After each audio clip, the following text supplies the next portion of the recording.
Bubunod po kami ng Espiritong Banal at kayo po ang siyang manguna. In the name of Jesus, we reject, rebuke, and drive away any presence of evil. And we welcome you, the Holy Spirit. Descend upon us in power, in majesty, lead us, change us. We seek you in Jesus' mighty name. Ano kaya ang malalagay sa isang magazine? Halimbawa, mayroong magazine na ang title, The Good Life. Ano kaya yung mga laman doon ng mga articles? Ano yung mga laman ng mga idea doon, how to have a good life? Today, we're going to talk about 5 steps in having a real good life. And let us compare our common notions of what good life is and how it could be had through and with these 5 points that we're going to discuss. First, in order to have a good life, you've got to think about the good. Sabi sa Philippians 4:8, finally, brothers, whatever is true, whatever is noble, whatever is right, whatever is pure, whatever is lovely, whatever is admirable, if anything is excellent or praiseworthy, think about such things. Ang lahat daw ng ginagawa natin at mga pananaw nag-uumpisa sa pag-iisip, sa iniisip pa lang. So when we control our thoughts, when we begin with our thoughts, that is the way to have a good life. And to have a good life, think about the good. Whatever is right, whatever is pure, whatever is lovely, whatever is admirable, whatever is excellent or praiseworthy, think about such things. So pag nag-iisip tayo, ano ba yung maganda na pwede kong isipin? Ano ba yung matayog? What is noble? What is great? Ano ba yung tama? Ano ba yung malinis? Ano ba yung kaibig-ibig? Ano ba yung kahanga-hanga? Yun ang mga dapat iniisip. So paano tayo magkakaroon ng good life kahit kayo may pagkain na masarap na nasa mesa, kahit maganda ang kwarto at ang higaan at maganda ang kama, at magaganda ang ating mga damit at sasakyan? Paano tayo magkakaroon ng good life kung may bad thoughts? Iisip ka lagi ng hindi maganda, nagpaplano tayo ng hindi maganda, binibigyan natin ng mga pangit na interpretation ng lahat ng nangyayari. Paano tayo magkakaroon ng good life noon? That's why many people wonder why, despite the fact that they are surrounded by many nice things, they still have a very terrible life. Because everything outside of your body is too far away already. What is important is what is inside of our hearts, what is in our mind, what is in our soul. Think about the good. And then number two way, in order to have a good life, is to look for the good. So hindi lang iniisip, hinahanap ko ano yung good.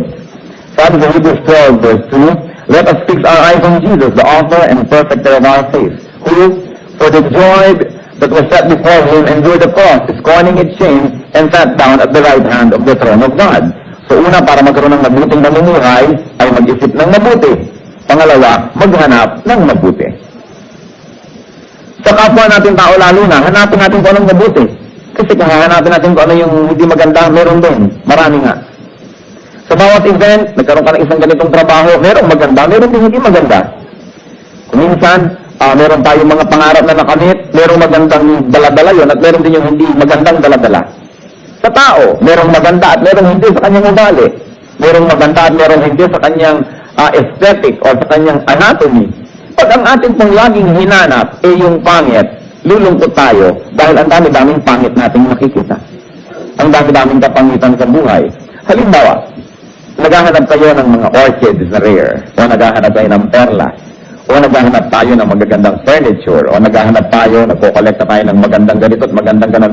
Di ba tuwing magtatagumpay tayo sa ating hinahanap at nakikita natin yan, nadadagdagan ng ating kaligayahan? Kasi ang hinahanap natin, maganda. Pag nakita tuloy natin, salamat at nakita ko. Eh kung naghahanap kayo ng lahat ng patay na daga, magtatagumpay kayo, wow, successful ako, I found what I'm looking for, but will you be happy?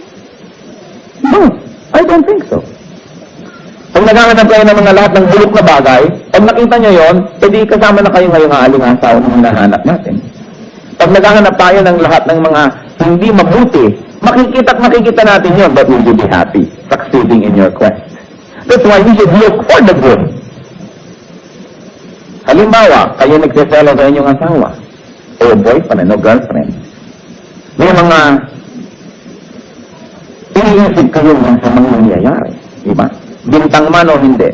Nag-research kayo ngayon, dahil hinahanap nyo. Kung nakikita nyo ba, natutuwa kayo. Oo nga, totoo pala na ang sekretaryan ko nakakalong pag nagtatype. Nakatunayan nyo, napalitratuhan nyo pa sa isa ninyong tik-tik. O Oo nga pala, hindi pala nagpunta sa meeting, kundi nagpunta doon sa kung saang hotel. Okay, nakita niyo ang hinahanap niyo, pero sumaya ba kayo? Kaya ang hinahanap dapat, yung maganda. Hindi ko naman sinasabi ko yung manmanan ng inyong mga mahal sa buhay, di ba? Kaya lang, tiyakin lang ninyo na handa kayong makita ang makikita ninyo. Sapagkat yung naghahanap ay nakakakita. At lulungkot kayo. Kaya, ano nga hanapin ko? Ano ba sa tao? May anak ako, ano nga hanapin ko? Mga kapintasan niya? Ay, marami akong makikita noon. Lulungkot ako. Meron akong asawa, meron akong nanay, meron akong kapatid, hahanapin ko yung pangit. Meron niya akong makikita. And every time that I succeed in trying to find what I'm looking for, the sadder I get. And the more miserable I become. Gusto niyo magkaroon ng magandang buhay? Look for the good. Kasi hindi naman nawawala yun eh. Kahit pa nga isang tao, ang daming kapintasan, meron pa rin good. Because every person was made in God's image. So what do we know about that? Look for Christ in every person. Sabi sa Hebrews 12:2, let us fix our eyes on Jesus, the author and perfecter of our faith. Now, nasa na si Jesus? Hanapin natin siya sa bawat tao kasi everybody was made in God's image. So hinahanap ko ngayon, what is godly, what is nice, what is true, what is good about a person. And definitely, if you're going to look deep enough, you will find it. Lalo yung mga relasyon na hindi na natin kayang palitan pa, ang hanapin nyo na lang yung maganda. Kasi habang nakikita nyo yung hindi maganda, lalo lang kayo nawawalan ng ganang ituloy pa ang relasyon na yan, eh wala na lang kayong choice. Lalo asawa nyo. Yung ngayon, nakakapamili ba tayo ng nanay o tatay, nakakapamili ka ba ng biyanan, nakakapamili ka ba ng anak, hanapin na lang what is true and good and beautiful. Dahil yun ang maganda. Dahil meron din namang untrue and bad and ugly about everything. Katulad ng mga press, pag nagpupunta sa Pilipinas ng international press, walang alam litratuhan kundi Smoky Mountain. Kaya actually, palagay ko yun ang tinutukoy ng dating First Lady. Look for the true, the good, and the beautiful. Like halimbawa, Chocolate Hills o Mayon Volcano. Nandun din naman yun, true rin yun, good pa, beautiful pa. Ba't ang hinahanap mo yung ugly? We cannot be happy. So number 3, to be happy in life, to have a good life, listen to the good. Ang pakinggan lang, yung masarap pakinggan yung maganda. Romans 10:17, consequently, faith comes from hearing the message, and the message is heard through the word of Christ. So kung yung faith, which brings salvation, comes by hearing, edi pwede rin magkaroon tayo ng damnation that comes from hearing.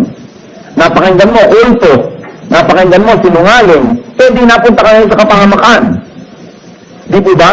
Pag ang pinakikinggan mo halimbawa ay magagandang bagay tungkol sa isang tao, namamahal mo yung tao, pero subukan yung pakinggan lahat ng pintat ng lahat ng tao tungkol sa kanya, mawawala na naman tayo ng gana. Pinipili natin ang pinapakinggan. Kung pinipili ninyo kung sinong tao ang papasok sa inyong bahay, at kung sinong tao ang papasok sa inyong kusina o kwarto, lalo naman dapat nating pinipili kung ano ang pumapasok sa ating tenga dahil masyadong personal ngayon na kasangkot naman ng pagkatao ko at buong kaluluwa. Is what I hear. Alam niyo, nagkaroon dati ng isang experiment about plants. Dalawang group of plants, and of course the laboratory experiment tried very hard as much as science could afford na i-duplicate ang sitwasyon ng dalawang grupo ng halaman in terms of moisture, soil content, light, lahat-lahat. Kapareho. Ang pinagkaiba lang, yung isang grupo ng halaman, binugbog ng pakikinig ng classical music, at yung isa binugbog ng pakikinig ng rock music. Yung halaman, tinugtugan. Alam niyo, matapos ng ilang araw, yung halaman na nakikinig ng rock music, naluoy. Naluoy. Dahil nakinig siya ng rock music, kahit pa nga wala siyang tenga, naluoy siya. Alam niyo kung ano ang karakter natin na ididikta kung sino pinapakinggan natin. Kung mahilig kayong makinig sa mga chismosa, magiging kayong ganun. Kung mahilig tayong makinig sa mga mahilig mag-criticize, magiging ganun tayo. Kung mahilig tayong makinig sa mahilig magreklamo, nagiging reklamador tayo. Pero pagka nakikinig ka sa taong mahilig pumuri sa kapwa, yung maganda ang sinasabing balita, di po ba? Eh di, sasaya tayo. Gaganda yung ating buhay. Walang karapatan ng sino mang tao na pumunta sa inyong buhay at tambakan ng basura ang tenga nyo. Spiritually. Yung ang ganda-ganda ng mood ko, tumigil ka, ayokong pakinggan ng mga sinasabi mo. Yung, you're going to rob me of my happiness. You're going to rob me of my joy. You're going to rob me of my, for instance, goodwill. Kaya pinapakinggan po natin yan, listen to the good. Pero may mga tao, sad to say, walang hinahanap pakinggan, kundi yung pangit.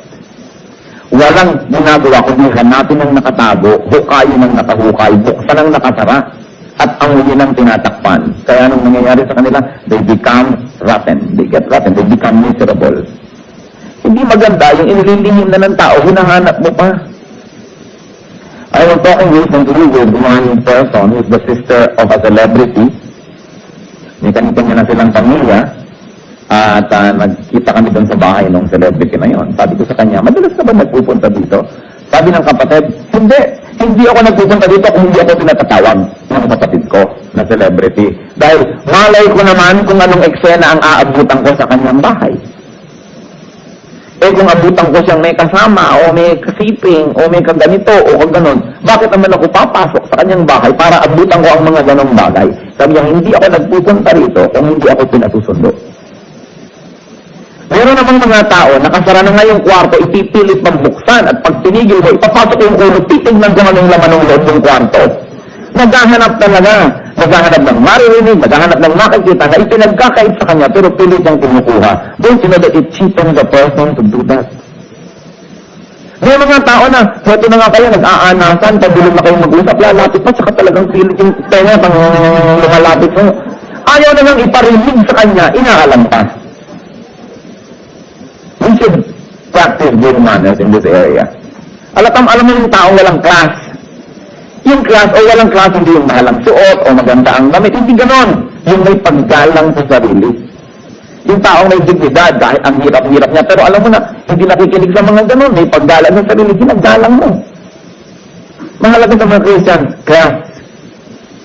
Hindi yung pamahal ng taste o nabibili. Hindi na pinag-uusapan sa pagiging class. Yung meron tayong dangal. So I will listen only to the good. But not to be ignorant, hindi naman tayo yung ikaw mo nakatakipang matap na yung nasa katotohanan. Inaalam din natin, yung kailangan lang malaman. Pero hindi na kailangan pa, hindi na natin yan hinahanap. At nang sa gayon, hindi mabawasan ang ating kaligayahan. Alam nyo, habang dumadami ang alam ng isang tao, dumadami lang ang dahilan para sa malungkot. Pero hindi naman ibig sabihin, manatili tayong mangmang at walang alam. Dapat din tayong may alamin. Pero dapat lagyan natin ang hangganan kung ano yung dapat natin marinig at hindi. Pero mga tao, alam mo ba kung sino yung kasama niya kadabes ko? Hindi, pero ayoko malaman. Bakit ko kailangan malaman? Kung gusto niyang malaman ko kung sino yung kasama niya, di itinawag niya sana o pinakita sa akin. Tinatago na nga, aalamin ko pa. O kaya bang bad manners yun? Kung sa mag-asawa, may right kayong alamin, dapat alam niyo. Di ba? Yan, sa mga hindi mag-asawa, wala na kayong pakialam doon. Kailangan binibigyan natin ng privacy. Maski anak natin, pag may edad na, kapatid mo, binibigyan natin yan ng privacy. And number 4, how to have a good life? Talk about the good. So, pinipigyan natin yung iniisip, tinitingnan, pinapakinggan, at ngayon, lalo na ang pinag-uusapan. Sabi ng Psalm 105 verse 2, sing to Him, sing praise to Him, tell of all His wonderful acts. Ang dapat ay pinag-uusapan, ang dapat sinasabi, in fact, pakanta pa nga, yung lahat ng magandang ginagawa ng Panginoon sa ating buhay. Pero yung mga taong malulungkot, those are not having a good life, analyzing nyo sila. Ang pinag-uusapan nila is not what God does for them, but what God doesn't do for them. Hindi nila pinag-uusapan na ina-appreciate kung anong meron sila. Ang lagi nilang topic kung anong hinahangad nila na wala. Hindi nila ina-appreciate kung anong ibinibigay, ang iniisip nila at lagi nilang pinagtutuunan ng pansin, yung ipinagkakait. And remember this, Christian, if you always complain to God, very soon you will be complaining about God Himself. There's a very thin line between complaining to God and complaining about God. Because the moment that you complain to God, it means you do not agree with the way He is running things. Kaya napakadali nang lumabas at sumunod yung temptation to complain about God. And when you complain about God, guess who your audience is? Si Satan ang nakikinig nun. Televisig nga, paano mga reklamo mo? Hanggang mamaya, mawalan ka na ng gana sa Diyos. Kaya may mga tao nawawalan ng gana sa Diyos, nawawalan ng gana sa church, nawawalan ng gana. I don't mean a particular local church. Kung nawalan ka ng gana sa isang local church, ang mahalaga, nagkagana ka ba sa iba o may gana ka pa rin sa Diyos. Hindi naman kung may local church yung inalis mo, umalis ka na nga sa Diyos. Dahil ang Diyos naman, ang dami-daming churches, nandun siya. But the point is, when we continue to live in complaints, to talk about our complaints, we begin to be very sad. Tagalog ang sabi, sing unto Him, sing praises to Him, tell of all His wonderful acts. Lagi kong binabanggit, meron ba sa ating nahulog sa hagdan ngayon? Ngayong maghapon, meron ba? Kung niyo pwede natin sabihin, napakabuti ng Diyos, iningatan niya ako, hindi ako nahulog sa hagdan today. Dahil may mga taong nahulog, di ko ba? Gaano karami sa inyong nasagasaan kanina ng truck? Wala, dahil nandito tayo. Ang dami siguro masagasaan, dahil araw-araw pwede may masagasaan. Meron ba ngayong nasunugan ng bahay kanina? Wala. Samantalang hindi mawawala dito sa planeta ito nang nasunugan ng bahay ngayong araw na ito. Di po ba? Ang dami-daming ginagawa ng Panginoon sa atin. Kung minsan, ang lagi lang nating binabantayan, kung ano yung naibigay, pero yung hindi niya ibinigay, hindi niya pinayagang makarating sa atin, tulad ng mga sakuna na yan, ng mga dilubyo na yan, nalilimutan natin ipagpasalamat. Nagpapasalamat ka lang pagka, wow, nagkaroon ako ng bonus na 20,000 pesos o kumita ako ng 10 million. Pero hindi ka nabagok kanina na hindi ka pa kailangan dali sa Amerika para operahan ng utak at bumasta ka ng 1 million. Hindi ka nagpapasalamat na, Lord, salamat sa 1 million na hindi ko natanggap pero hindi ko kailangang utangin para gastahin. Salamat pa rin yun. Ang dami-daming ipagpasalamat. Yung sabi, talk about the good. Meron akong suggestion sa inyo mga kapatid. Pag dumadating yung moment na nade-depress kayo, na parang wala namang kwenta ang buhay, kawawa naman ako, lugi naman ako, mabuti pa yung pinsan ko, may kabuhayan, mabuti pa siya, ganito, ganyan. Yung sabi ni Shakespeare na, desiring this man's art or that man's coat, with what I most enjoy, contented least. You sit down and write down your blessings. Kung anong ginawa sa inyo ng Diyos at hindi ginawa. Diba? Salamat Lord at hindi ako halimbawa paralyzed from the neck down. Alam natin yung mga ganong tao. One of the boys fell from a horse. Very, very wealthy people. Pero na-paralyzed from the neck down. Of course, we sympathize with him and we sympathize with the family. Pero, did you ever stop to thank God? Salamat Lord, hindi ako paralyzed. Kasi iba nagreklamo ang pangit ng boses ko, parang nabibiyak na kawali. Pero yung mga taong pipi, hindi ba? Salamat, hindi ako pipi. Yung mga nagre-reklamo sa kailang buhok na kinky, salamat, hindi ka kalbo. Ang dami-daming dapat ipagpasalamat. Pero ang nakoconcentrate na natin, yung dapat ipagreklamo. Kasi talk about the good. So when you're depressed, I said yes, you sit down and write 10 blessings that the Lord has given you or the Lord has not given you the past 2 days or what? Kung depressed na depressed kayo, gawin yung 50. Talaga maghanap kayo, pagpapasalamat ko. Diba ba? Ay, salamat, wala ako sa boss niya. Napilipina ako. O, salamat, masarap akong malakak. Diba ba? May gift ako of laughter. Salamat, ganito ako. Salamat, ganyan ako. O, di ang dami-daming dapat ipagpasalamat. Pag tumatawa daw tayo, lumulusog tayo, saka nararelax yung mga muscle. Kaya lang, pag sobrang tawa, baka kayo manigas at matumba kayo dyan. Kaya mag-iingat din kayo. Dito ba? So, talk about the good. Pag may tao, hindi ka pag-usapan natin kung anong mabuting ginagawa ng Diyos. Pag-usapan natin ang mabuting ginagawa ng nanay ko. Hindi laging nakakainis sa ginagawa ng nanay ko.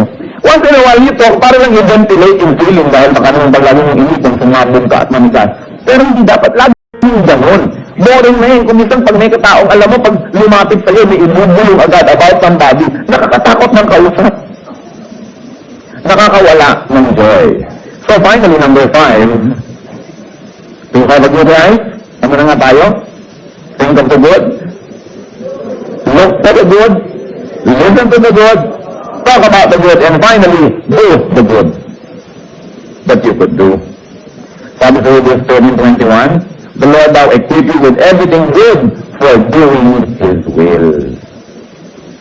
In other words, ang lahat ng ibigay na equipping sa atin ng Diyos, ibinigay so we can do His will.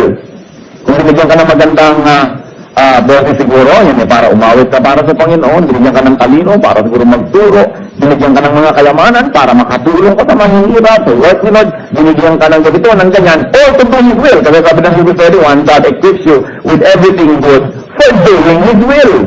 Hindi ka binibigyan ni Lord ng something good para lang yun sa iyong sarili. Binibigyan ni Lord for doing His will and that He may work in us what is pleasing to Him through Jesus Christ. Kaya ano bang mga kakayahan ko? Gusto kong maging masaya, magkaroon ng katuturan ng buhay ko, I will do good. Alam mo kasi pagka gumagawa tayo ng maganda, una, we feel good about ourselves. one of the most terrible things that can happen to a person is to have a low self-esteem. Yung parang wala akong katuturan, wala akong halaga, magbuhay ako't mamatay, ilibing o bumangon, pareho pa rin ang planeta. Pag ganun ang feeling natin, nakaka-depression. But when you do good, when you know that what you do makes a difference in people's lives, you will feel good about yourself. Whether your good deed is acknowledged or not, you will feel good and you will have a good life. But, may isa pang advantage in doing good.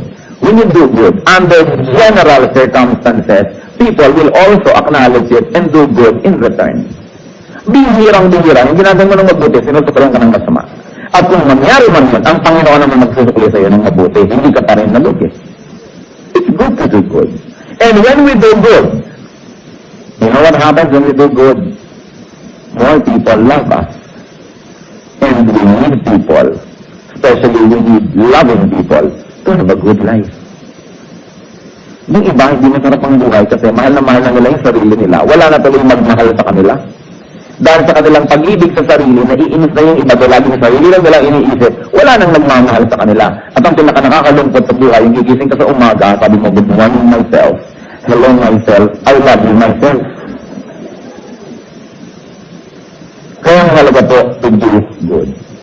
And when we do good, we vacate a space in our hearts so that good can come and replenish us. Important things. You want to have a good life? Akala ng iba to have a good life, pag nag-survey ka, kailangan mo ng kotse, kailangan mo ng bahay, kailangan mo ng magagandang damit, kailangan mo ng maraming titin, kailangan mo ng maraming pera, magagandang alahas. Well, these things are nice. Pero nice lang po yan kung dagdag na. Pero kung yan lang ang meron tayo, you have nothing. Go and get a life. Because there are many people who only exist. They don't have life. And so we should go and have a life. Mabuti na lang, lahat ng bagay nitong mapag-usapan natin na nakabasa.